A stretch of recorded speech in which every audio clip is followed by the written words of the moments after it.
ज़बूर 29 तूफ़ान में खुदावंद की आवाज़। ए फ़रिश्तेगान, खुदावंद ही की तमजीद और ताज़ीम करो। खुदावंद की ऐसी तमजीद करो जो उसके नाम के शया है। पाक आराइश के साथ खुदावंद को सिजदा करो। खुदावंद की आवाज़ बादलों पर है, खुदाए ज़ुल जलाल गरजता है। खुदावंद दिलदार बादलों पर है, खुदावंद की आवाज़ में कुदरत है, खुदावंद की आवाज़ में जलाल है।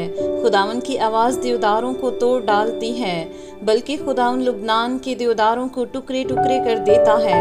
वो उनको बछड़े की मानित लुबनान और सल्यून को जंगली बछड़े की मानित कुदाता है।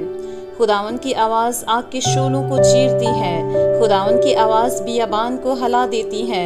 खुदावंद कादिस के बियाबान को हिला डालता है। खुदावंद की आवाज़ से हिरनियों के हमल गिर जाते हैं और वो जंगलों को बेबर्ग कर देती हैं। उसकी हैकल में हर एक जलाल ही जलाल पुकारता है। खुदावंद तूफ़ान के वक्त तक नशीन था, बल्कि खुदावंद हमेशा तक नशीन है। खुदावंद अपनी उम्मत को ज़ोर बख्शेगा। खुदावंद अपनी उम्मत को सलामती की बरकत देगा। कलाम पढ़े और सुने जाने के वसीला से हम सबको बरकत मिले। आमीन।